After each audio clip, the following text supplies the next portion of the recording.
Una consultita, buenos días, Mi estimado. ingeniero.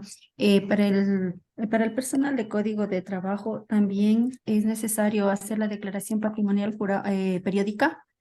También se debe solicitar al personal de código de trabajo.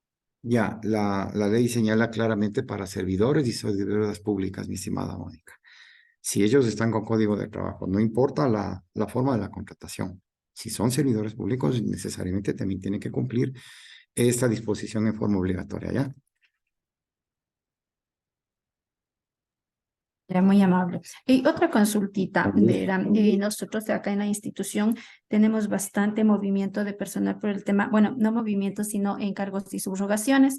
Entonces, en alguna ocasión yo me había acercado a la Contraloría y le había indicado que cómo procede, si es que hay que hacer una declaración juramentada por los encargos o subrogaciones de nivel jerárquico superior que se den. Y me habían indicado que sí, porque es un nuevo puesto que va a ejercer con esas actividades y si es que es una remuneración diferente a la que está percibiendo, que mucho más se debería hacer. Entonces, yo sí acá en la institución he pedido la declaración de fin de gestión del cargo que he estado realizando y la de inicio de gestión por el cargo subrogado o el cargo o el puesto por encargo. Entonces, usted me indica que no se debería pedir porque es temporal, entonces tendría que suspender, digamos, si ya no debería pedir, porque en algún momento me habían indicado eso. Ya, Que más estimada bien, Mónica, sí, estimada Mónica, la ley y el reglamento es claro al respecto, ¿no? Es cuando se inicia, cuando se finaliza una nueva gestión. Le iba a comentar algo de en qué entidad labora usted. la Superintendencia de Ordenamiento Territorial. Perfecto, les ruego que por favor las consultas que la eleven a la Contraloría General del Estado, la eleven en forma escrita, para que ustedes en forma escrita tengan la respuesta y esa es la base legal en cual auditoría interna o auditoría de la Contraloría le va a preguntar por qué usted les solicitó o por qué usted no le solicitó. Entonces, Ya, usted como talento humano lo que va a hacer es respaldarse en la respuesta que le dé en este caso la Contraloría. ¿De acuerdo? ya, sí, muy amable, gracias. Perfecto. Voy a continuar leyendo las consultas que tengo en el Una, foro. una pregunta, disculpe, abogado. Anita, Sí, buenos días. Con respecto a lo que indica la compañera Mónica, nosotros hicimos una consulta de lo mismo a la Contraloría por perfecto. correo. Entonces ahí nos indicaban que tienen que hacer una de inicio cuando subrogaban, cuando era encargo, y cuando se reintegraban al puesto, hacían una periódica porque se reintegran a su puesto. Y así es lo que hemos venido haciendo. Eh, Y nosotros lo tenemos por correo cuando hicimos la consulta. Está ¿O es muy bien. necesario hacerle por oficio? Está muy bien, Anita, lo que usted me dice. Quisiera que por favor anote mi correo y me reenvíe esa respuesta porque hay que analizar el contexto de su consulta. Hay que analizar y de acuerdo con eso yo le respondo con la base legal, ¿le parece? Ok, me ayuda entonces con su Ya. correo, por favor. FP Cáceres, F de Freddy, P de Patricio Cáceres, @ contraloría.gov.es.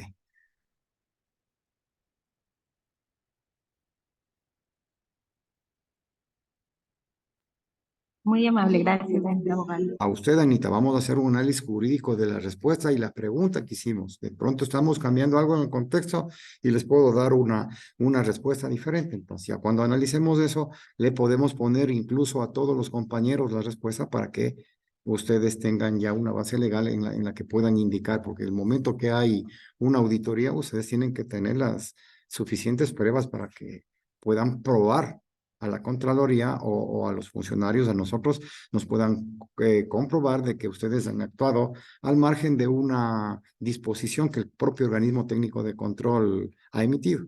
Eso es más fácil y evitaríamos inconvenientes, ¿les parece? Vamos a poner el caso de Anita, entonces les voy a publicar yo. Cuando ella ya me envíe, hagamos un análisis jurídico de la respuesta que le han dado y les puedo responder también con la base legal, ¿les parece? Sí, le agradecería mucho que sea Con para gusto. todos para tener Sí, esa base legal. por supuesto. Gracias. Es un gusto. En los diferentes cursos que he tenido, esta ha sido una pregunta muy repetitiva. Sí, entonces yo entiendo que tienen ese inconveniente también. Pero Doctor, una consultita, doctor. dígame, por favor. nos decían que tenía, bueno, mientras leía la información, decía que teníamos que actualizar cada 2 años la información. Correcto. En el caso que se haya obviado esta actualización, ¿de quién es el incumplimiento? ¿Del funcionario como tal que no actualizó o de la entidad que no le obliga a?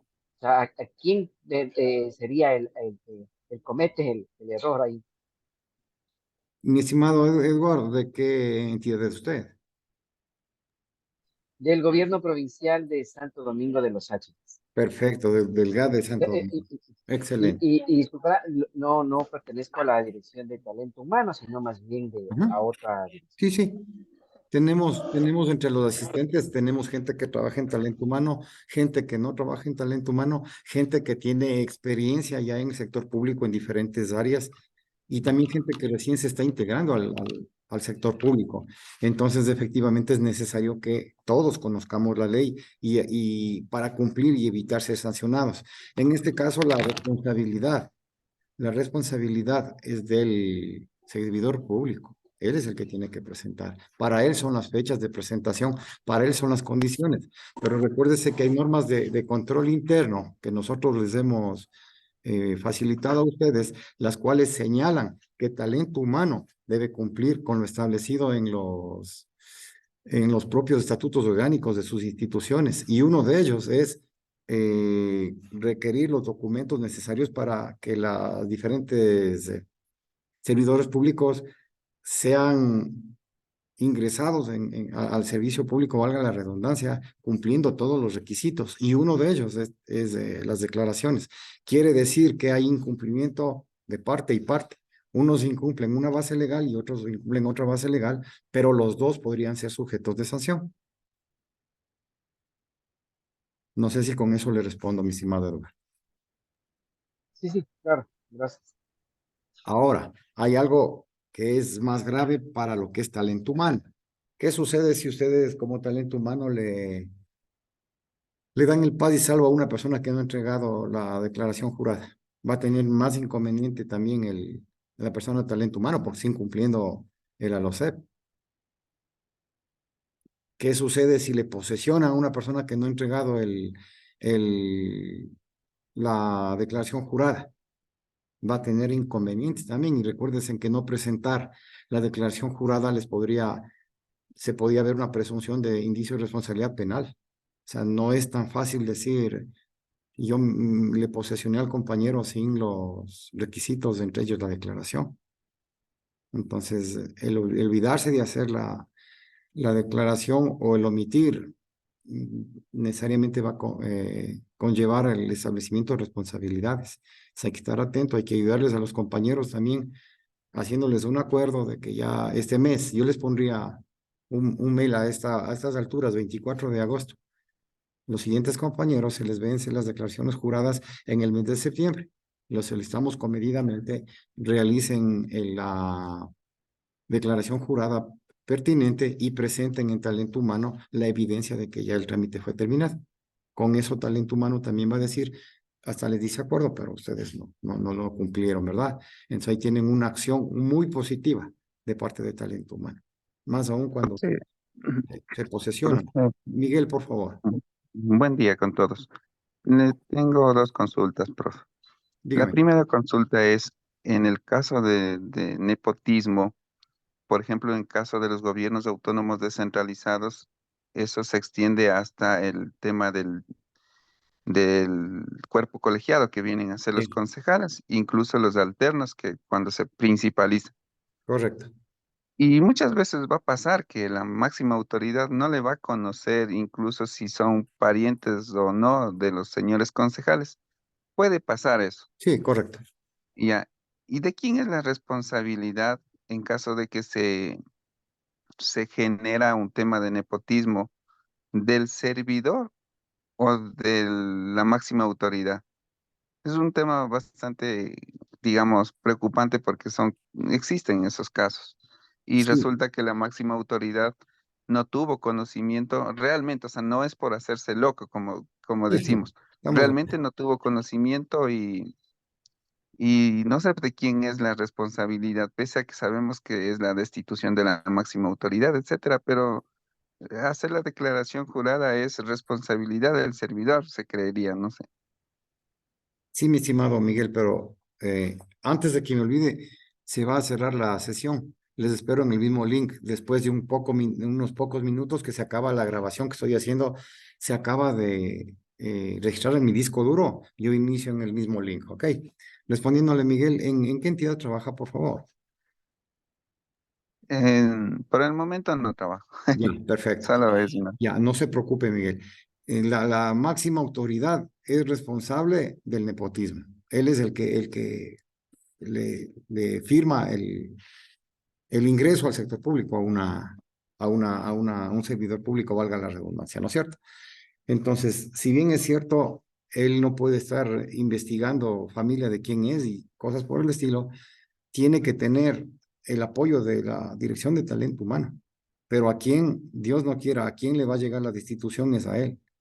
A los otros servidores de talento humano probablemente les establezcan responsabilidades administrativas por no haber alertado al la máxima autoridad, ¿no? Porque por ellos pasa la documentación primero, ellos son quienes, ellos son quienes revisan la información, pero la ley es clara, en caso de nepotismo hay destitución directamente. No sé si con Ya, eso y respondo. sí, profe, gracias. Y la otra pregunta es, en caso de que un servidor ya estuviera con contrato ocasional, pero resulta que esa persona obviamente hizo la declaración de inicio de gestión, pero ese servidor resulta ser ganador de un concurso de méritos y oposición. Entonces, ¿qué tipo de declaración tiene que hacer? ¿De inicio de gestión o la periódica? Porque si bien es cierto, ya estaba laborando, Ujú. pero el hecho de ganar un concurso de méritos y oposición, existe una continuidad.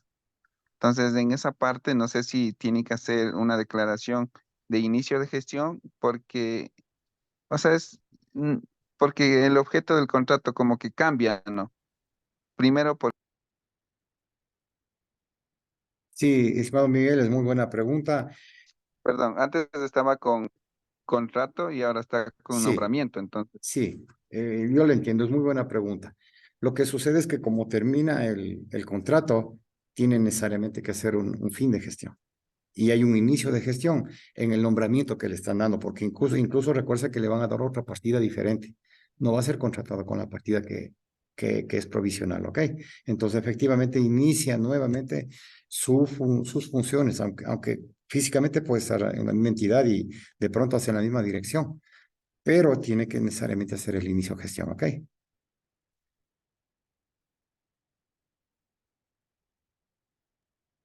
gracias, profe. Es un gusto. Aquí hay una pregunta de Jessica Guevara. ¿Cuál es la consecuencia de realizar la declaración jurada en una institución pública y no finalizarla una vez que termine la relación de dependencia de la misma? Como habíamos conversado, firmar el paz y salvo sin que presente la declaración jurada de finalización, de fin de gestión, es un error de talento humano, pero también va a ser sujeto de sanción el propio servidor porque la responsabilidad de él es presentar al fin de gestión. Y la de talento humano en este ejemplo es de exigir la presentación de esa evidencia de que él ya hizo la declaración. ¿Cuál es la sanción por incurrir en falsificación de la declaración jurada? Dice Robinson Daniel Moreta. Es grave, mis estimados amigos, tener una información errada dentro de la declaración jurada. Recuerden que es una declaración jurada, es decir, es bajo juramento. Ustedes están declarando que los datos son exactos, precisos. Si ustedes tienen una falsificación en ese tipo de declaración jurada, es un indicio de responsabilidad penal y es grave para el servidor que haya incurrido en eso. ¿Ok? Si ustedes detectan un error, tienen que hacer enseguida una modificación y en las observaciones indicar que esos campos fueron modificados de tal número de declaración jurada. Recuerden que la declaración jurada tiene un número que genera el sistema. Entonces, en observaciones podrían poner, por ejemplo, lo que me sucedió a mí. yo omití una libreta de ahorros que recién sacaba en el fin de ¿cómo es? En una de las declaraciones juradas, yo omití. Enseguida me di cuenta, hice una y les dije, corrijo el campo de cuenta de ahorro número tal, la cual fue emitida por la cooperativa tal en tal fecha. El formulario que se corrige es el número tal. Con eso la Contraloría también me llamó, me dijo, ¿qué sucedió? Le dije, yo me olvidé. Yo abrí justo los días antes de hacer la declaración y yo omití, pero en la segunda vez yo ya dejé declarado qué valor tenía, cuál era el número de cuenta y con eso yo ya solucioné. Entonces, eso no es lo mismo, no es lo mismo, es error involuntario, no es lo mismo que yo les diga a ustedes, no registré una casa y un terreno que yo tengo dentro de mis activos. Tense en cuenta que es una magnitud mucho más grande. Yo en la libreta nada más tenía $500 y recién la abría, que es lo que con el valor que la abrí. Entonces no tuve inconvenientes. Eh, las personas de la Contraloría que me llamaron, mis compañeros, me dijeron, perfecto, está bien corregido, no hay inconveniente. Se hacen exámenes aleatorios a las declaraciones juradas y si yo no hacía eso, iba a ser sujeto de sanción. Porque lo que se hace en exámenes de declaraciones juradas es pedir al sector financiero que le emitan un certificado a determinados servidores de cuántas cuentas y en qué bancos poseen. Eso se pide a la superintendencia de bancos y ellos nos indican. Tal persona de tal número de cédula tiene tales cuentas. Si yo no corregía con la declaración, con la siguiente declaración que hice, me iban a decir, aquí tiene una inconsistencia, ¿por qué usted omitió esa cuenta de ahorros? ¿Qué tiene en esa cuenta que usted no quería que el sector público lo sepa, verdad? Entonces, como corregí a tiempo, me demoré creo que 3 o 4 días en corregir, ya no fui sujeto de sanción, justifiqué ya, yo mismo justifiqué mi error que tuve y lo pude enmendar. Pero si hay una omisión permanente, una omisión de una clase diferente a la que les digo, ya puede ser voluntario con esa mala fe, digamos, ¿no es cierto? Entonces eso ya nos generará un indicio de responsabilidad penal. No presentar incompleta, presentarla a destiempo, todo eso son infracciones y delitos que se deben sancionar, ¿ok? Vemos que otra pregunta tengo en el chat, Disculpe, doctor, una preguntita por sobre ese favor. tema. Y en el caso, digamos, que haya la corrección de la declaración juramentada, ¿cuál de las dos declaraciones es la válida y cuál se debe presentar ante talento humano? Porque, digamos, usted está haciendo una corrección a una declaración, entonces, ¿las dos son válidas o solo se presenta la última, la que tiene la observación que está corrigiendo la primera? Buena, Porque sí, yo he muy tenido bien. casos que a veces se han equivocado en la fecha de ingreso. Entonces yo les he pedido que anulen eso porque, por decirle, una persona entre el primero de cada mes y el primero, digamos, del mes y después hace una declaración juramentada que genera el 2 del mes y dice, corrijo la declaración realizada con número tanto y digamos y que obviamente se identifica que se cumplió el primero del mes, pero en sí se nos había indicado que ya es a destiempo por haber generado el 2. Entonces, en este caso, digamos, ¿cuál de las dos declaraciones valen? ¿Las dos o la última que se hace? Recuérdese que la primera se tuvo que haber hecho a tiempo, ¿verdad? Dentro del tiempo que es. Entonces, esa lo que evita es que haya sanciones por presentar a destiempo. Y con la segunda que se corrige, la primera que sí se presentó a tiempo, usted está justificando de que hay cambios. Vale la última que se presentó, evidentemente, pero en cambio en la fecha de presentación vale la que originalmente se presentó. Por lo tanto, talento humano debería tener los dos, porque en este caso el servidor no es que está incumpliendo los plazos, al contrario, está corrigiendo a tiempo, ¿ok? Ya, Dice, muchas gracias. dice aquí Tatiana, los policías deben hacer la declaración por cuando tengo amigos que no lo hacen y me indican que no le solicitan. No es que tengan que solicitar la institución policial. Ellos, como servidores públicos, tienen que acatar la disposición para todos los servidores públicos. Entonces, tienen que presentar necesariamente. La policía y Fuerzas Armadas también son servidores públicos, recordemos. Se va a terminar ¿cómo es la sesión? Recuerden que vamos a entrar después, ¿ya?